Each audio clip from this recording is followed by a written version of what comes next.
Hello, this is Rafiq Mansuri, and you're listening to No Grace Period, Episode 2.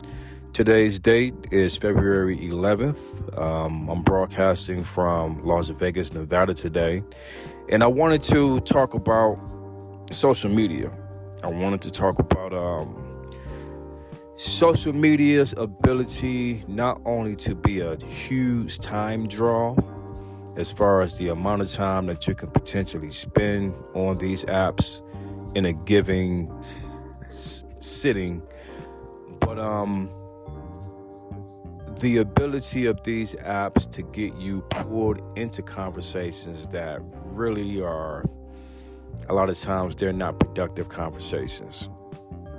I noticed something about the algorithm on at least one of the apps that I use, and that is if there's a topic being discussed on a given thread or reel, and you respond to that topic, that algorithm can pick up how strongly you feel about that topic. Let's just say it's something that really pulls your strings, and you sit there and you type a short paragraph, participating in the discussion, the thread. When you look on your search, when you look at the little magnifying glass or like the search for relevant videos, you would keep seeing things along that same theme or along that same topic. And if you're not careful, you will find yourself spending too much time responding to just the utmost stupidity, the utmost polarizing. Just you got to keep in mind, these forums are public forums. They're public, so you got any and everybody posting. Everybody, every walk of life. You have some really bright, brilliant minds using these apps, but then too, you got the worst of the worst. You got the most irritating personalities with the most irritating viewpoints you could ever imagine using these apps. And then on the flip side, you got some really creative, thought-provoking, deep thinkers on there, or just innovators on the apps too. So what you really have to do is sift out what's needed on these apps versus the garbage. And it's a lot of garbage to sift through. One topic that really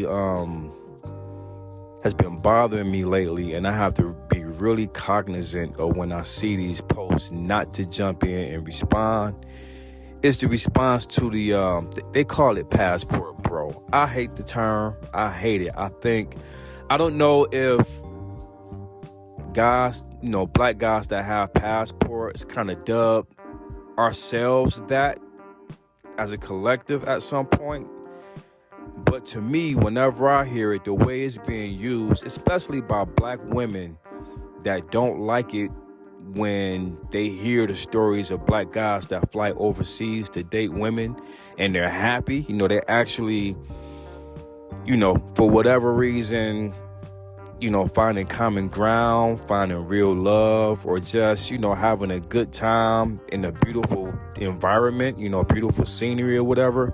For whatever reason, brothers are going abroad en masse now. It's not an isolated thing now. It's a well-known thing, and, we getting up out of here. But the response to it is I see a lot of responses that cannot be based on sound logic and cannot be based on personal experience. I have personal experience. My closest friends have personal experience with, going abroad and dealing with certain situations.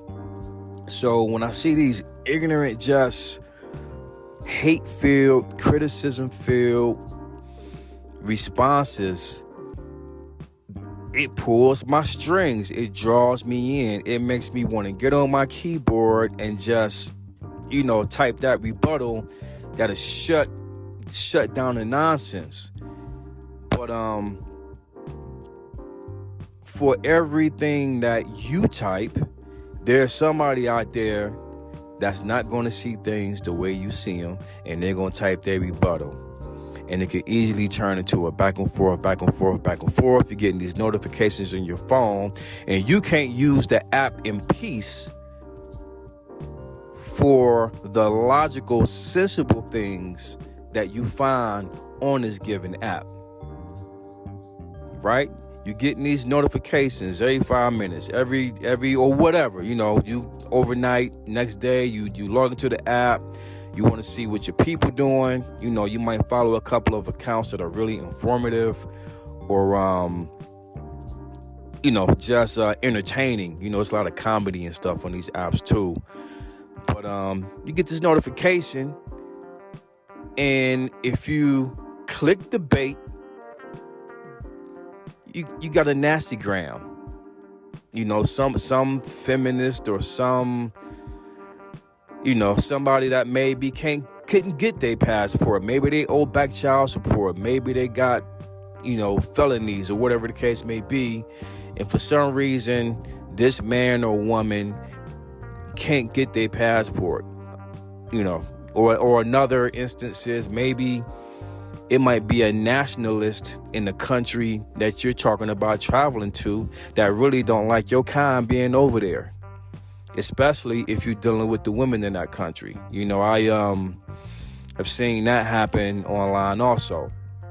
But I think overall, what I'm trying to express is that these apps are engineered in a way not only to cater to a person's likes, but they're designed in a way to keep you drawn in, to keep you connected, to keep you logging in, to keep you interactive with the content.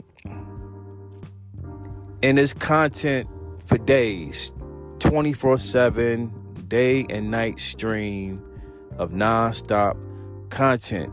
So there's going to be no shortage of things that you like, and there's going to be no shortage of things that get on your damn nerves. So I've decided I'm not going to delete the app I'm talking about. I'm just going to call it the instant gratification app. And you take the first letters off of instant and gratification, you could pretty much know what app I'm talking about. But I'll call it the instant gratification app because that's pretty much what it is. If you want to see somebody half naked gyrating, whether it's a man or a woman, you can see that on the app. You want to see tantalizing food, you can see that. If you want to see the best, most luxurious, most expensive hotels in Dubai, you can see that. Anything that tantalizes the senses, you can get it on the instant gratification app. Right?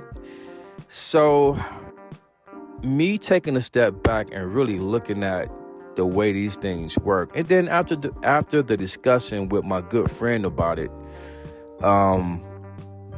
I'm more cognizant of my social media use now. I really am. I see a subject pop up that I would normally feel inclined to respond to, and I'm like, nope.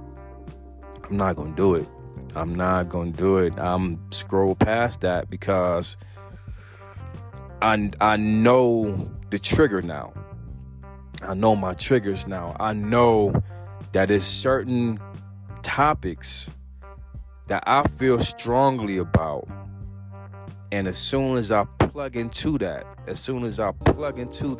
topic, I'm going to be connected to that topic for as long as that account is not blocked. Now, I'm not sure exactly what happens to a post. Like, let's just say, if you make a post, somebody sends a rebuttal, you make another post, and then somebody sends a rebuttal, and you just tired of going back and forth. but this person keeps on sending rebuttals, you keep getting these other really just negative, nasty rebuttals. If you block the account, you would no longer get the notifications, but I'm not sure if your post still remain on that thread, but that's what you end up having to do. You end up basically having to block the account that you responded to in order not to continue to get those notifications. And, if you didn't delete your comments, then they might just be up there for people to continue to respond to. And, you just have to learn your lesson and, maybe not respond in a certain manner, or maybe not respond at all, like I've opted to do when you see certain things that really make you hot under the collar, because that's a guarantee. It's a guarantee. You have to understand.